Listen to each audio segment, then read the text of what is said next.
Hey guys, David from Bluefin here, and today we are going to be talking about our Galactic Model Contest, and I am joined by some very cool, very talented guests. If you guys want to go ahead and introduce yourselves to everybody out there, start with you, Tex. Oh, okay. Hey, I'm Tex Marquise. And is there anything else about you that you introduced. I don't know how in depth I had to go.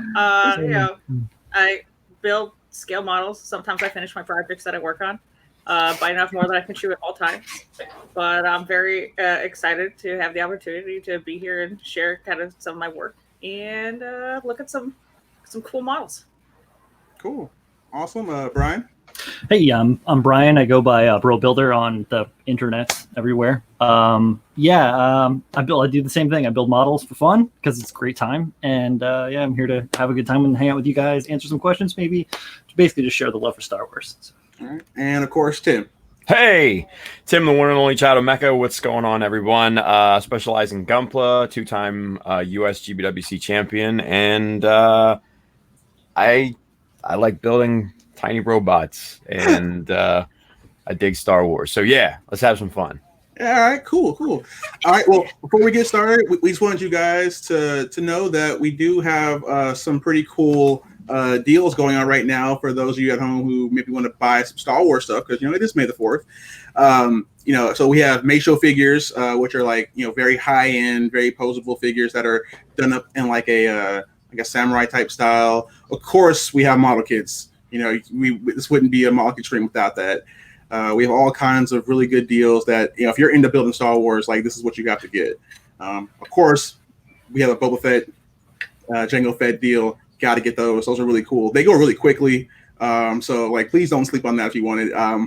I missed out on several of these, and it hurts my heart at night. So, and of course, you also get some really cool pins when you buy these deals. And then for the model kits, you do get like a really cool 1/6 model kit if you do over $100. So a lot of good deals. Check out Bluefin Brands. This will be going all week. So got something for everybody. Please do not miss out on these. So now, before we did the stream, we did send out model kits, to all of you guys just to see, what you masters of the craft could do with Star Wars. So, and you guys did a really good job. I was, very happy to see them. So, Brian, we're going to start with your model first. Hi guys, this is my model. I had the Pose Starfighter. I don't have the box with me handy, but this little guy right here, the X-wing. Awesome little kit. Goes together really, really well. Color separation on the plastic is just about exactly what you see there, even though I did do a full paint job on the kit. There's like maybe 20 or 30 decals on there, just tiny little markings. But nice, easy to put together, really cool to stand. Is super duper posable as well. It's really, really, really a fun little kit to put together. Gives you a couple different options with the canopy, which is cool if you want to do this is just the one that's pictured there is the actual hard plastic canopy, but it also comes with a clear canopy too. So if you want to do like a landing, like landed in a diorama with like the canopy up and a ladder down the side, put your little do something special with a little extra little minifig or something like that, you totally have the option to do that. Super duper easy. Kit's really conducive to that. Nice. So, how long did it take you? To do this, I worked on this about a week and a half, I think. Nice. Yeah. Okay. While working on some of my other stuff too. So I painted it all up in about 2 days. So just because got the stuff to do it. So. Well, it looks good. Good job, man. Thank you. And next, Tex. Hey, so I was sent a First Order Stormtrooper, and it was a pretty fun kit out of the box. Gives you a lot of options for holding the blaster rifle if you want, or if trigger happy, or maybe if it feels like punching something in a bag for fun.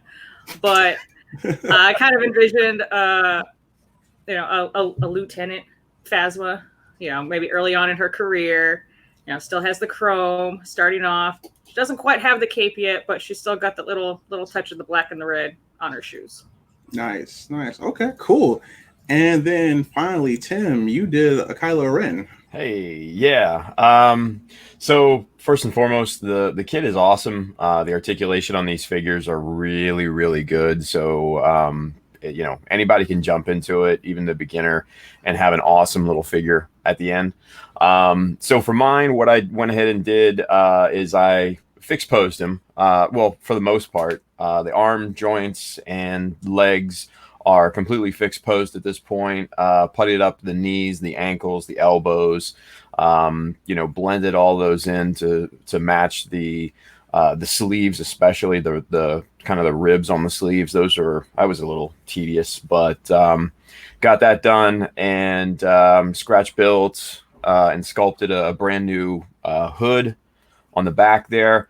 Upgraded the cape to kind of a heavier cloth, and airbrushed and just detailed it the whole thing.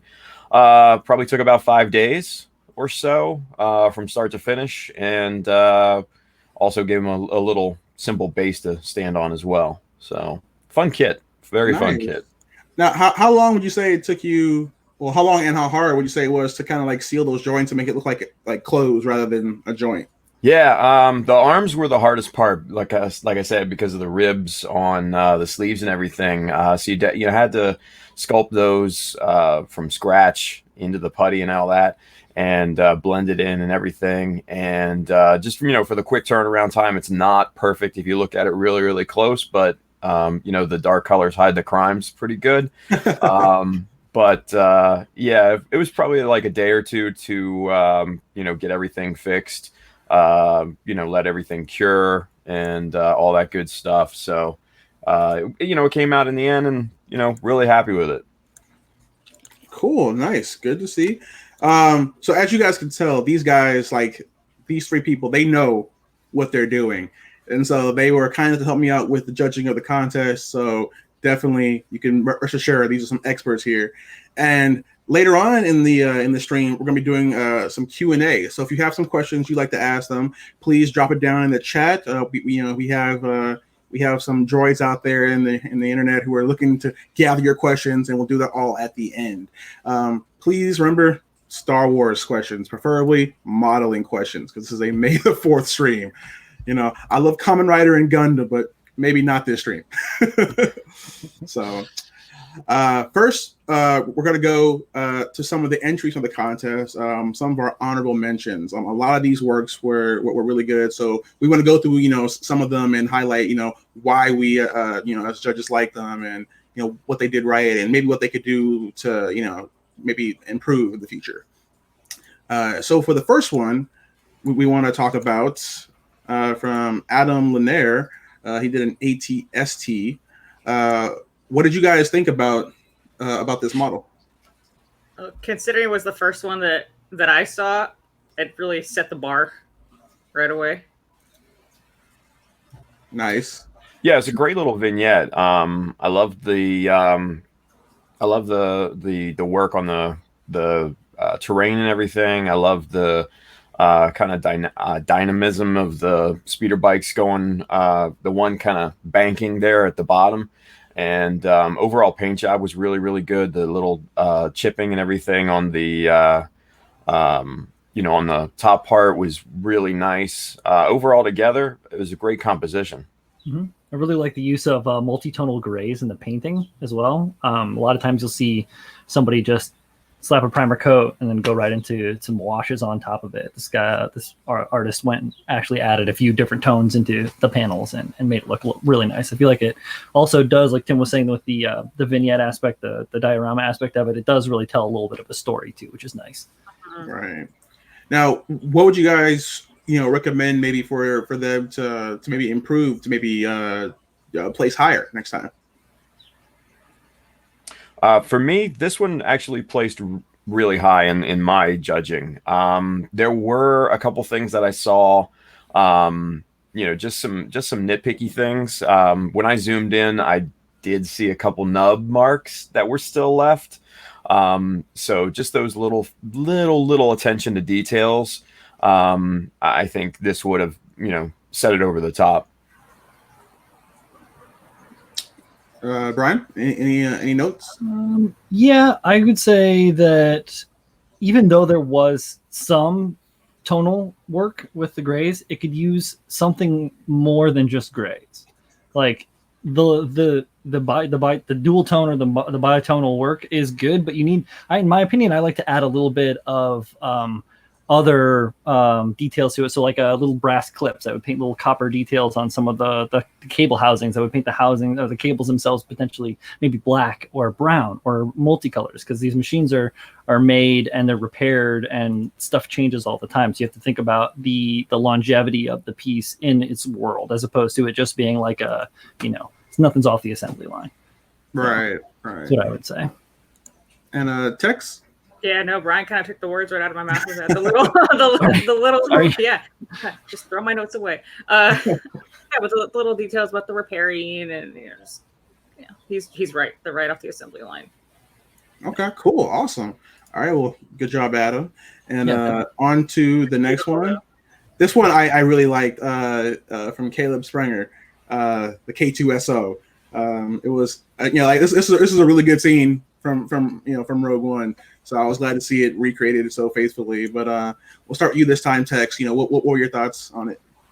Oh, immediately I was like, oh, it's just like out of the movie. And everyone really liked him as a character. But I did like the light up dash in the corner where he's working, and especially the cut, the scar, or the blast damage, whatever you want to call it. Mm-hmm. It's his last stand. Right. And Brian? Yeah, I mean that same thing. Like the LED work looks really good. The pose is good. It's super dynamic. Again, the storytelling. If I would say anything that could add to it a little bit is work on some of that work on the background. I feel like those blast marks just kind of look like you shot it with the airbrush a little bit, and I feel like there could have been something there, maybe texturally with some putty built up or some reduction or something along those lines to kind of help sell the whole scene a little bit more than just like what we know from the movie. Got it. And Tim, any notes from you? Yeah, no. With this one, I really love the kind of simplicity of the scene. I love the texturing and everything. Like everybody said, around the shoulders and around that torso, a little bit on the head there. One thing that I really liked, and it was kind of hard to tell in the pictures, but it looked like a scratch built blaster. So I really kind of admired that. But yeah, like Brian was saying. The background is a little simplistic. I would have liked to see a little bit more complexity back there. Mm-hmm. But overall, I thought this was a good piece. Awesome. Good job. And yeah, I believe that is a scratch built blaster. I don't think that's kind of impressive. It's very impressive. Good job. Yeah, it's pretty tight. Next one. This one I like. This is a model based off a old design from like a really old obscure comic from the 90s. So like, good job. Like it looks like it's a Kit Bash. I mean, like it's an original thing. Mm-hmm. But no, this is Star Wars. This exists out there somewhere. Got you. This is canon.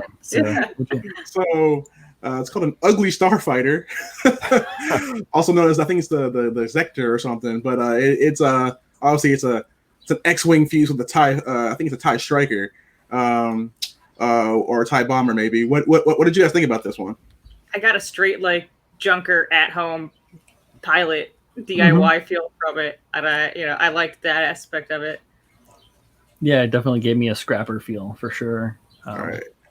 Yeah, I mean, it looks good. I understand how it could come from Star Wars canon, but I feel like the bash was executed well. All right. And Tim, what you think about the fact that there is the droid port is on the front? Yeah, when I saw that, I started noticing the little things, and I'm like, R2? Is that you? Yeah. I'm so sorry. Yeah. You can see the damage happening faster if it happens to him first. Yeah. Yeah. No, it's a very quirky build, but it's a lot of fun. But definitely good job on this, because no one would have thought to pull this thing out of the depths of Star Wars canon. So this is someone who knows his stuff. Yeah, definitely. This is Deep someone cut. he's been in the game for a while. So let's see. Let's go to this next one. From Kaiser El Encarnacion. This one is another. This is a kit bash. This one I don't believe actually exists, but still looks really good. We'll start with you this time, Tim. What'd you think about this build? Yeah, no, I really like the melding of the two factions, and the whole kit bash I thought was pulled off really, really well. I tried to zoom in on especially the connections between the the X-wing and the TIE wings there, and I was just like, is there anything that I can really scrutinize? And I couldn't really find much. So really, really well done, pulled off there. But the only critique I would have is, man, presentation is everything. Yeah. Enhance that base to match the beauty of the piece. Yeah, the weather on that kit is chef's kiss. That shit's nice. Yeah. I like that. Yeah. And Tex? No, I love the marriage of the X-wing and the TIE fighter, and I like that the green that is prominent on the X-wing is coming up too on the wings of the TIE fighter on the outside. So it really kind of brings it all together and doesn't make it look so slapped on. It makes it very cohesive. Right. Yeah, no, I thought this was really cool because I don't know how deep into Star Wars lore you guys are, but when it comes to the TIE Fighter, the X-Wing, it's kind of the same thing with like Anaheim Electronics and Gundam, where XCOM kind of makes both the TIE Fighter and the X-Wing, which they brought up a little bit, I believe, in Episode 8. So it's kind of cool to see. They're basically the same thing. It's basically the same thing, different shapes. Jumping around. Yeah. So, all right. So let's go on to the next one. This is from Nick Allen. This was a pretty cool diorama with a snow speeder in it. So I'll start with you this time, Brian. What did you think about this diorama? Is that what that is? Yeah. This diorama is so thick. There's so much going on. It's amazing. I mean, there's a whole lot of work got poured into this. You can tell, obviously. Just the use of like natural elements as well as like the contrapose of the destroyed snow speeder. Like, how is this in the snow speeder in this woodland area with this vegetation? It kind of like, I don't know, it piques like a question in my mind. It makes me intrigued to look at it a little bit more. Something went horribly wrong for a snow speeder to be in the woods. Yeah. The snow melted. It's springtime. It's done. And Tex? No, I mean, I was with Brian there for a minute there, but I'm just like, maybe strayed a little too far, crash landed somewhere, and now had to make his home there. And spring is coming, and you're seeing all the vegetation and everything come to life again. And you're reminded, oh yeah, I crashed that there in the middle a couple months ago. Are there seasons on Star Wars planets? I was pretty sure that they're always one thing. Yeah, right. Like Endor's always green, lush forest, and like.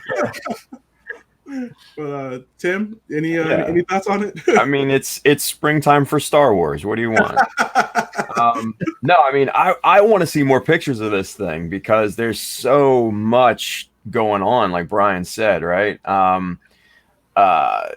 You've got the whole like walkway, around the back there. You've got, the cliffs and the water going on. You've got the crash snow speeder. Just everything is just really, really well done. My only critique on this one is obviously it's meant to be muddy, but I think it's just a tad bit too muddy. I would have liked to seen some bright spots here and there, but man, overall, I thought this was a really complex, really good piece. And like I said, I want to see more of it. Nice. Okay, cool. On to our next honorable mention from Pete Caravas, another ATST. This one seems to be inspired from The Mandalorian, from that one episode, which I did not think they were going to go as big as having an ATST walkout, and so I'm glad to see people, mimicking it in model kit form. Mm-hmm. Yeah. Go ahead, Tex. What are your notes? Yeah, my first thought was, it's from, what was it, Sanctuary or whatever, from The Mandalorian. And the first thing that sticks out automatically are those eyes, because they're just the red and the bright, and that trouble's coming. Oh yeah, like definitely. right when it emerges from the woods. It's the first thing I thought of. No, I love it, and especially how it's all dark. It reminds you of the episode. It's coming out. You're seeing it for the first time emerge. I love the light on the front. Oh yeah, no, it's a nice little touch. Oh, that marking, And, yeah. yeah, and Brian, what did you think? Yeah, I mean the distressing on the marking looks really, really good. I got to give him that one for sure. It's easy to paint a marking, but to have it look like it's worn in with the paint, like it's been there for a long time, is not exactly an easy thing to do. Things that stand out on this one for me, which I'm sure I'm going to steal these from Tim, but it'd be the additional mechanical elements hanging down below to add that extra touch of realism to it, and then the ground effects look pretty good. They could have been executed maybe a little bit better, but I love the effort, and I think that it does work well as like a nice little model. I would feel proud having it on my own shelf. It was mine. Nice. And Tim, did you have anything left to say, or did he steal everything? I mean, he stole a lot, yeah, but because we think alike in a lot of respects. But I love the tonal gradation. On the piece itself, it's all blended up really, really nicely. And I was this one actually again graded pretty high on my scale. And looking at this with some of the other ATSTs, man, I was just like always drawn back to this one, right? The one thing that I would say is you can tell it's the stock base at the bottom. Maybe just a little strip of plastic, or just something like that to fill up those little voids around the sides. Or balsa or anything, right? Yeah. Just something, even something to fill that up. I think would have made that fit and finish of the base a lot better. I love the terrain work. I love the wires and everything, like Brian had said. Just that little attention to detail at the bottom, I think would have put this up on the scale a little bit higher. Right. Cool. Awesome. Now it's time for the winners. So we're gonna start from fourth place and go up to first place. So fourth place. if you do competitive Gunpla, you should know this guy. Number 4, Jason Tsai. He shows up a lot in our winner circles. Too much. Yeah. Oh, wow. This was actually pretty. It was pretty cool. I would have never thought about this. So starting with you, Tex. So, what did you think about Jason's entry? That is Napoleon crossing the Alps, sir, and that's obviously the first thing I thought of, and I loved it. It's a great concept. I love the propaganda base. I wish I could have seen more of that. I mean, I'd like to see more of that. I'm sure he's got photos somewhere. But it's a great concept. He modded and fixed all of the joints on Vader, and the cape can't be stock. He customized that, so I think it looks pretty good. Nice. And just so you don't have anything taken from you, Tim, go ahead. You're next. Oh, okay. Yeah, no. Hey. No, I mean, I echo the sentiment here. The concept was great, and I didn't catch the Napoleon reference at first until Tex and I were talking about this, and I was just like, oh yeah, look at that. So just a fun, silly concept altogether. Propaganda posters were a good touch at the bottom. I think what did it say at the bottom? Padawan was scrawled in, like right down there at the bottom. Does that say? It was hard to read. Like it says it like it's stenciled on it or something. Yeah. So I like those little touches and everything. Maybe it says Palpatine. That's what I thought. That's why I was saying I want to Palpatine lives or something. Like I want to see more. Yeah. I need to see more of the base. It was hard to read, so I didn't exactly know what it meant or what it said. The wires are signature Jason. That's kind of his thing. The only little critique I would say is the joints around the knees were could be a little cleaner in terms of blending. That raised arm, man. That raised arm is it's like disembodied. I don't know. That was the thing that kept it out of like. You feel like it's dislocated a little bit. It looks like it is. It looks like it's like it's having an out of body experience. That's how I know you didn't get a figure toy to paint. You are right. Yeah. I do love the scale bash on this, though. I like the mixing of that the AT-AT and then Vader as well too. It looks really good. And then Nice. the editing on the photo, giving it that halo sells the Napoleon. The Napoleon theme a little bit because it gives it that like Trump loyal kind of like fancier than whatever. Right. Yeah. Right. I don't think Trump loyal was the right word to use. I think that's like I know what you meant. painting it. I don't know what the word Doesn't is. matter. we got it. We got it. Good. By the way, guys out there listening, don't forget you can ask us some questions. So if you have any modeling questions you want to ask our awesome judges here, or if you just have any other Star Wars model questions, you can pop it in the chat below, and we'll get to it at the end. Don't want you to be distracted by Darth Vader writing an AT-AT and forget about your questions. So, all right. Righteous. Third place, Stephen Luckenbill.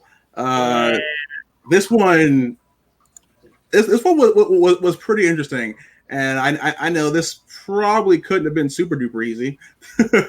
So we'll start with you, Tim. What did you think? Okay. Yeah, no, just everything about this just screams, weathered, beaten, just dilapidated to me. All the weathering on this was just, I think, spot on. The semi-buried look was great. Even the distressing around the wood pieces around the border just all tied in and made this, one solid piece. Really, really, really well done. Nice. Brian?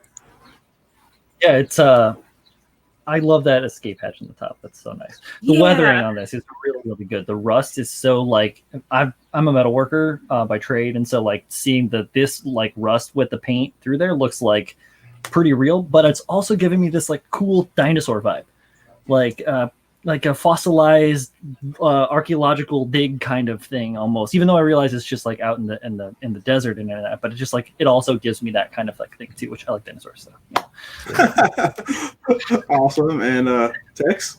Well, weathering and everything that they mentioned aside, I like that it's kind of breaking the fourth wall a little bit with the diorama. The hatch is open and the sand is kind of piled up over the edge of the base, so it kind of gives the implication that the pilot was able to escape and is out there somewhere. That I really or maybe it's like a bandit's holdout or something like that, or a scrapper's or a place for another ray to go and hide and eat a portion of their ration or whatever. Yep. Right. This is the beginning of the next trilogy right here. Yeah. Awesome. All right. Second place, Michael Faulkner. This one also another ATST, very popular model, it seems, for the contest. We'll start with you this time, Tex. What did you think of this? Mandalorian first and foremost. I liked that the red was a vibrant red and not too vibrant. Sometimes people just go crazy with any color red. But I thought it was appropriately weathered, and it the work that went into the cockpit, we actually took off the top and showed everything that was inside, which I really appreciated seeing. And I like how he looks like. This one looks like he's standing right there on the edge of that lake, which is what I really liked. Nice. Brian? The tones on it, the fact that it all matches. That red is not crazy. It isn't like rattle can red. And then the grays too, they're also like distressed in like a really pleasing way. Thumbs up. Cool. Awesome. And Tim? Yeah, I mean, this is just another solid piece. This one also placed high on my scale as well. Just the internals there that you're seeing right now is just impeccable. The terrain at the bottom of the base and all the treatment applied to that was really, really good. And that's really, I think, what helped set this model above the other ATSTs especially. Just a really cohesive piece and really well executed. Yeah, when the first image I actually saw of this one was this image right here.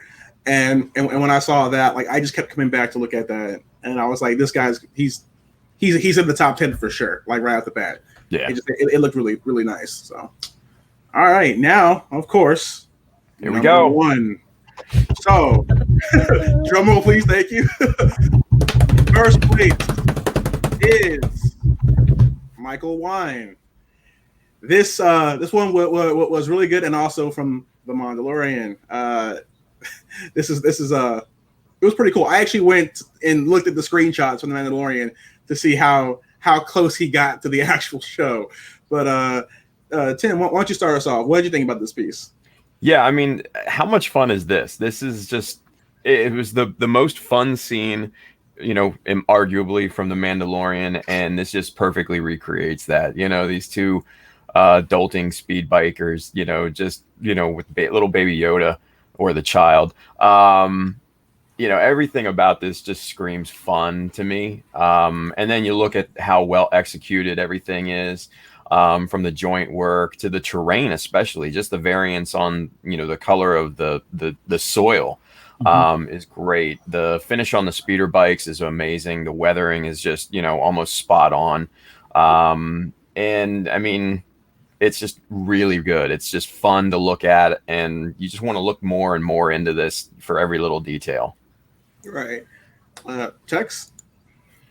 The kneecaps are upside down. That's the first thing. So it is perfect. I like, everything Tim said, the child on the upside down knee pads. It's cohesive fun and a very faithful recreation from Redemption, which I loved. It's just, and the eyes are so big and so cute. Just makes you want to make a meme out of it. Makes you want to hit it. It's just we need a 1:1 scale of child very, very soon. And of course, Brian. What really stands out to me on this, obviously, all the textural elements all read really, really well. The dust cake in the cracks and the crevices of that plastic speeder armor, scout armor.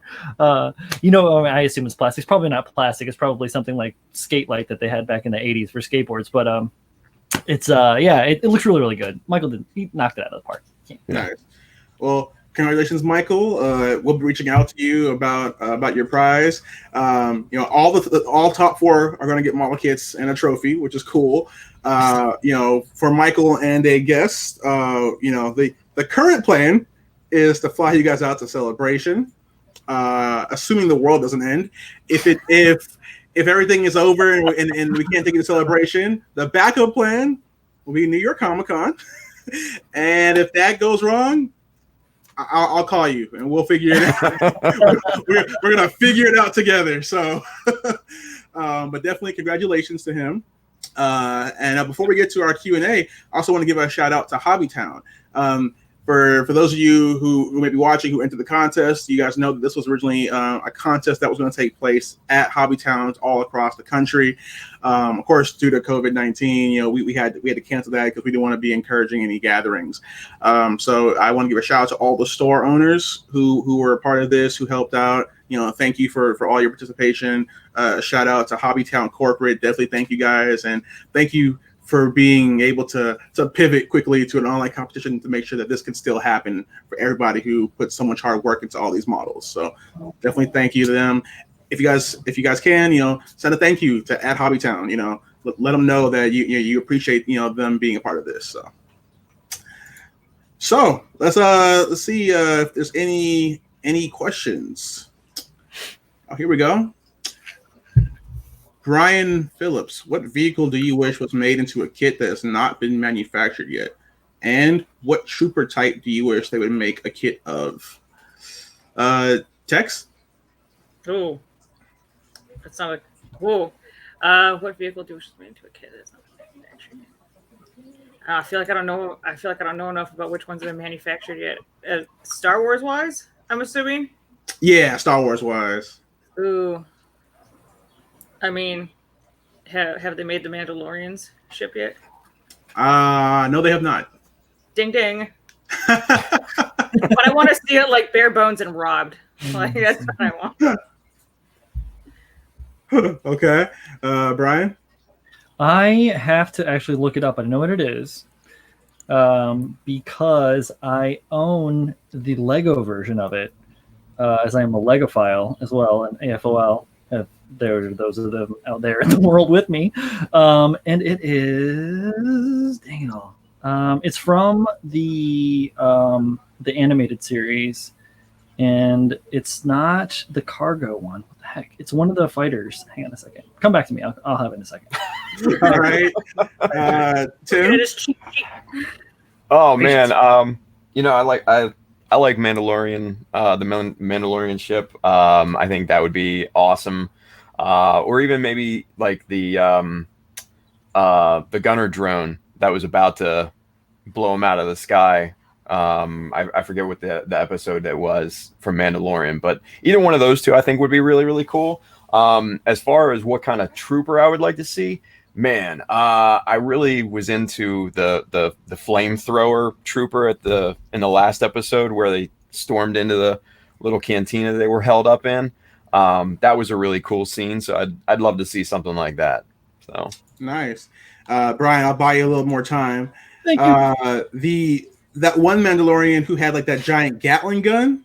Oh yeah. I want a kid of him, and then I know not everyone loves Solo, but the snow troopers like the fur thing going on and that thick armor and stuff. Like I really like loved seeing that. I love things that are big and boxy, and I did not think I was gonna like the fur, but when I saw it, I'm like, I'd build that. Yeah, I'd build that.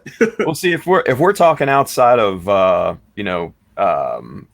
the troopers itself. Then hell, I want to see a shock trooper. Yes, shock trooper would be tight. I want to see a shock trooper. That'd be great. There's some gnarly giant armored droids that would look pretty tight as well. Yeah. That I'm not super familiar with all of their like call signs, but. Right. As I'm slowly digging through my phone trying to find my reference. Oh, no problem. Now, and Brian, this is your last doll. Okay. For a vehicle, I would want a 1-1 scale Death Star. Make it happen. 1-1 scale. 1-1 scale, fully operational. If it's 1-to-1, it's going to come with all of the faults, right? Well, see, I could kit bash my way out of that.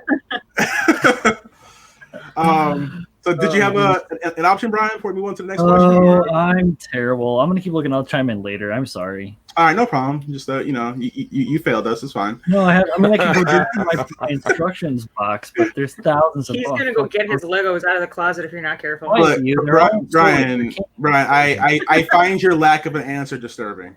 So, let's see. Our next question from Jacob Cook. What's your favorite starfighter from all of Star Wars, and why is it the TIE Fighter? I'm going to throw it to you first, Brian. Variants, that's why, because there's so many awesome, different, wacky variants for the TIE Fighter. That's why I like the TIE Fighter, personally. All right. Tex?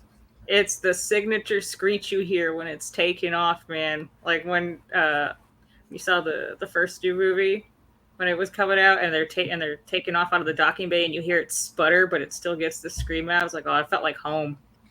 Right. Okay. And Tim? All right, so I'm gonna make some people mad with this one, but I really never liked the TIE Fighter. I was always an X-wing guy myself, but seeing the last episode of Mandalorian where Moff Gideon came in and the wings folded down and it just kind of set everything a little bit more realistic, I was just like, all right, that's actually pretty damn cool. I like that. I don't mind it. It got some cool points back in the win column for me. So yeah. Now for me, I like the Millennium Falcon. I know it's a freighter, but unlike the TIE Fighter, it can jump to hyperspace. It's kind of a big deal. TIE Fighter does not have a hyperdrive. I don't know how Kylo Ren got to Exegol in one. I don't know how that happened. Yeah, just the force magic. But but it's like I like ships that can jump to light speed. So sorry, Jacob. Get out. All right. Let's see. Any other Any other questions? If anybody else out there has a question, please feel free to put it in the comments because we'll get to answer it to you really quick. Faster than Brian. Absolutely. Here we go. Hobbytown, Bluefin brands on a scale of 1 to quantum crystalline armor. How hard was it to pick winners? Well, I mean, for me, the Force is my ally, so it's super easy. But what about you guys? Hours of deliberation. Not gonna lie. Yeah. Hours and hours. And a lot of them I wish I had, like we had said before, I had more pictures of. Yeah, absolutely. Yeah. Yeah. Hey, shout out to our team over at Bluefin who runs the back end of this stuff, because everyone put in 4 images and it ended up being like a crazy amount of gigabytes, and it totally destroyed our back end, but it was worth it though. So shout out to all of them. They know who they are. I don't want to say the name on stream, but thank you guys so much. Nice. So, and it was definitely a fun contest. It was kind of crazy to see a lot of you out there who entered, and you know who you are. You all entered in at like 11:59 on Saturday night. Like, I was just finishing getting all of the files ready to send to all the judges, and then I see right at midnight, why? Everybody signed up at like the last minute, and I was like, oh, all right, I'll make sure you guys get in. Scheduled to send at 11:59 p.m. Yeah, definitely last minute, but I made sure everyone who got in before the deadline, you were all counted. So thank you guys for for your interest. Oh, we have another one. Do you know if Bandai has plans to do a Mandalorian ship kit? All right, so I can tell you this. All of us at Bluefin have been bugging them about Mandalorian kits. I don't know, what their schedule is going to be on that, because a lot goes into obviously making a brand new mold. But we have been asking. So, and for my Gundam people out there, I bugged them for a while, but the Gustav Karl, we got that as a high grade. So I'm not saying it was all because of me, but I said something and then it happened. So I'm working on it. So it's all because of you. You put your eggs in the wrong basket on that one. Damn it. I love the Gustav Karl. It's so boxy. It's I mean, yes, it got destroyed in the first 3 seconds that it was on screen, but still, he was there. he put that work. His time is valid. Another question from Vic Villarreal. What kind of putty do you guys use? Depends on what you're using. For, right, Tim? Yeah. I mean, it really depends on the usage case. For me, for puttying up the knees and elbows and everything on Kylo Ren, I used Tamiya quick type epoxy putty. So that went really, really smooth. It's great. Yeah, that's what I use. Brian, what about you? Oh, shoot. I use a lot of different kinds. My main go-to is Abe's Epoxy Sculpt, which is a little bit different for some people, but I've been using it since I was making prop replicas back in the day. And it's like kind of been my go-to. I use it for small things. I use it for big things. And it just comes down to a mixing ratio and weighting game with that. Tim's QuickType, it's faster by far and a little bit easier to use. Not going to lie on that. I have some as well. But that's my go-to.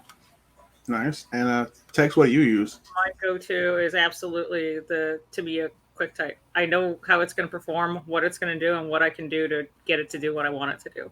I have Milliput, but it might as well be new in box. Oh man, okay. And what other kind of tools do you guys use? Like in your average build, not like the full extent of your tools. My hands. These hands. Catch them. Oh my goodness. I mean, every day the nippers, the sanding sticks, but scribers are my new friend right now. I like creating new lines or deepening the ones that exist already and setting myself up for more contrast and more things to look at when people are staring around, zooming in. Yeah, you definitely need a good variety of scrapers and tweezers and file shapes and to get into the nooks and the crannies of things. I have this nice jar full of like accumulated sanding sticks and a spoon of like various levels of wear that are been like slowly just breaking into that ultra fine burnishing stone that we all love for our plastics. Awesome. Nice. I think we had a question that popped up. There we go. Did you guys say how many people entered? We had about 150 people who entered. And shout out to all of them, because when we had to pivot from in person to online, we asked everybody to enter online again. So I know for some people clicking an extra button might be hard, but you guys are champs. Not only did you click extra buttons, you rewrote all your descriptions and you uploaded photos and took some really good ones as well. So thank you guys. This would be hype. I found it. Finally. Hey! It is. Finally. It is this Scout Fighter. The Scout Fighter cool. from, I think, the Yoda Chronicles is what it says on the Walmart site where I found it. But it is an amazing looking ship. The dynamics on it are so cool. There's like a lot of cool different angles, and I think that it would be really neat to see what Bandai could do with all of the cool aspects for that. The wings move around and stuff, and it has like an Admiral Akbar character as well. So you can't go wrong with Admiral Akbar. Well, I know the other David at Bluefin, he is an Akbar super fan. I'm sure he would personally fly to Japan and champion this. Yeah, that one is great. Awesome. Oh, here's a good question. This is a lore question. Yeah. Which is the best Sith Lord? Freaking Maverick. Wow. Yeah. So, I mean, I would say, I mean, obviously discounting Vader, I would say Darth Bane, because he instituted the rule of two. You know, he saw that the Sith were getting, they were getting weak, and he said, you know what, we're gonna go kill everybody, and from now on, there will only be two: a master to have the power and a student to crave it. And I love that. And you know, Disney, if you're listening, please, you know, Darth Bane, Rule of Two, please turn that book into a movie. That would make David happy, please. How about you guys? Maul. yeah, Maul. Yeah. Easy. It might just be like the guy that played him on screen was so fucking good, so Yeah. freaking good. But I mean, I don't know if Maul was a Sith Lord though. No. who's Darth Maul? I guess no, he wasn't a Sith Lord though. Yeah. He was kept from learning the greater secrets because he didn't want to be. That's true. Because Sidious was his master. Yeah. Right? So I'm sorry, my nerd is showing. Sorry. Well, I think you're in the right place. my answer remains the same. I don't care. Well, I mean, Maul was awesome. He did outlive a lot of people, so Yeah. give him that. He did outlive people, so that was pretty. And he took on 2 Jedi single-handedly. That's true. Mhm. I mean, he got cut in half, sure, but still. Well, I mean, But he lived.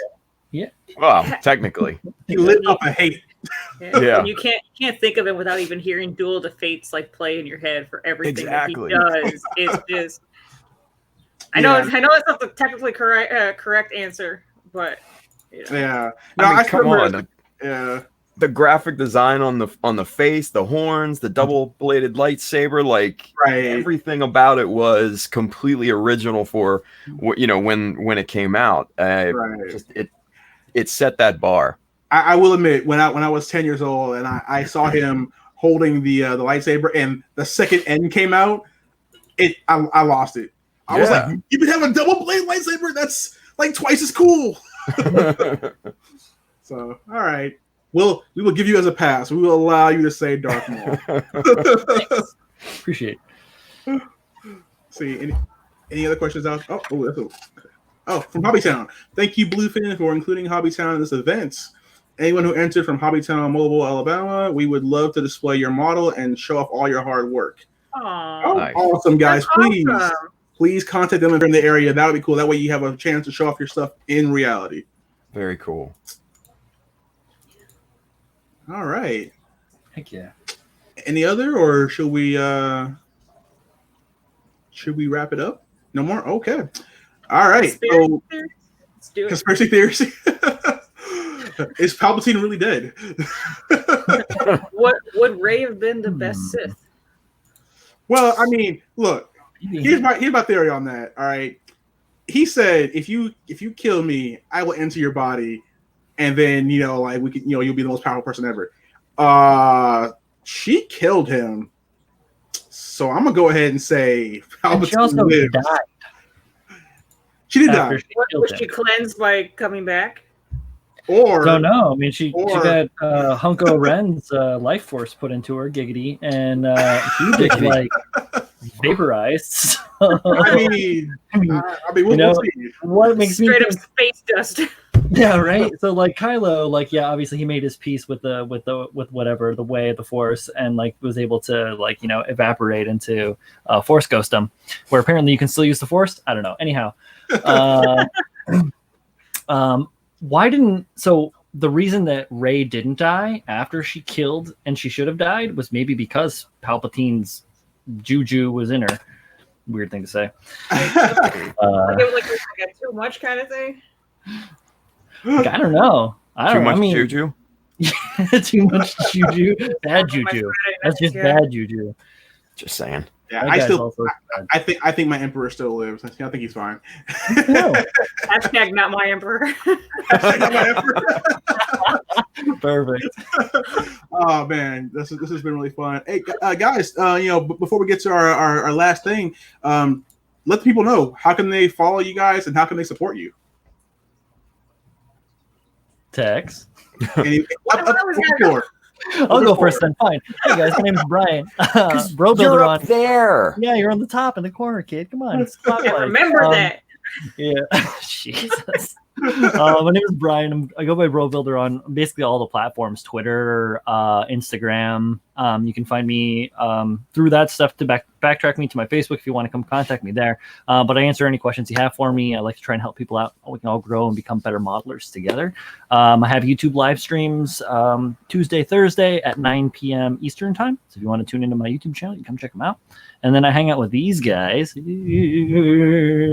there. Yeah, it's easy because I'm down. I hang out with these guys every Friday night and have a good time. Just joking and letting on steam. So it's been fun. Awesome. Tex, you want to go next? Sure, of course. So Tex Marquez, you can find me on Twitter, on Instagram, same handle, Tex Marquez, as well as YouTube. Usually Tuesdays and Thursdays at 8 p.m. Pacific time. She follows my show. Yeah, he's the hype man. So yeah, but usually just messing around, just having fun, building stuff, putting off projects, procrastinating, but on the foot. Yeah, fun till June. And again, I hang out with these guys once a week for our streams on Fridays. But on the side, I do participate. Or I do instruct, build along. So I I teach kids, give them a hands-on experience with scale modeling. Usually at IPMS events, in person. But everything being at what it is now, thank you. Yeah. Not exactly easy to do. So what we're doing now is we're trying to translate that to online. We're having our first online test run this Wednesday. So in the future, there will be more of those, hopefully, where more kids can sign up. We send out kits. Everything is covered. Everything is donated by sponsors or whoever's just feeling generous that day. So it costs nothing out of pocket to parents, just, an hour of your kid's time to learn and get creative and try something hands-on. Awesome. And to round it off, Tim? Yes, Tim, one and only child of Mecca. You can find me everywhere. Facebook, Instagram, Twitch, Twitter, YouTube. I stream all the time. And like these two said, you can find us Friday nights at 10 p.m. Eastern time. We do a little show called Mechanism where we have fun and basically just be stupid and cause a lot of weird shenanigans and have just some really fun times. Lots of laughter. Lots of laughter. Yeah. So tune in. And if you're interested in scale modeling, come on, hang out on my stream or these guys' streams here. I got it right. Hey. And we'll answer any questions you got. Come out, hang out, and get learned up. So yeah, this has been fun. Now, for everybody out there, this is not the only contest that we have. We as of today, we're opening up another contest called the Bandai Hobby Open. This is, in the place of our GBWC, which is our Gunpla Builders World Cup, which normally happens around this time every year. Like everything else on the planet, it has also been postponed until next year. So what this contest is as long as it's a model kit made by Bandai Hobby, anything goes. Any part from any Bandai Hobby model kit you can put together and make whatever your crazy little heart desires. So, for example, if you like Star Wars and you want to do some Star Wars kit bashes, you can do feel free. You can enter it in. If you want to have Goku learn the ways of the Force, that is possible. Like, go for it. Have some fun. Show us your creativity. You got some Star Blazers. You can do some Star Blazers. Star Blazers, yes. Anything goes as long as it's a Bandai Hobby model kit. We look forward to seeing what you guys do. The period starts from today all the way till September 1st. On the 2nd of September is when we'll have another live stream like this where we talk about the entries and the winners and everything. And just looking forward to seeing what you guys come up with. The website will be going live later today. So just look at any of our social media at Bluefin Brands, literally anywhere, Twitter, Facebook, in the YouTube comment section, anywhere. We'll have the link there, so you'll be able to join up. And it'll be the same format as this contest. You sign up, you upload images of your model. We have to limit it to 4 because, as we said, with this contest, you basically destroyed our memory capacity. I think our thing was like 5 gigs. And then when I logged in, it was like, you have 15 gigs out of 5 gigs. I'm like, yo, how? Yeah, how did that happen? So we got limited to 4. But edit your raw files, guys. Please, some PNGs or some JPEGs. Did you send in the whole model kit over the internet? Right, please save for web. Save for web. Let's get that a little easier. But look forward to seeing your guys' entry on there. Thank you guys for watching our live stream. Please follow Bluefin Brands, and also thank you to all of our amazing guests, our talented guests, for not only coming and helping judging, but you also made a model for this event as well. So thank you guys so much. Yeah. It was fun. Bluefin's new to streaming. This is like our 4th stream I think we've done, and nothing's exploded. So this is great. I think we have a good strategy right now. Fires. So, one in the win column. Hey. Yeah, this is good. So we'll do this more often. But until next time, guys, David at Bluefin, and thank you guys for coming. See you guys. Bye. Bye. And boom.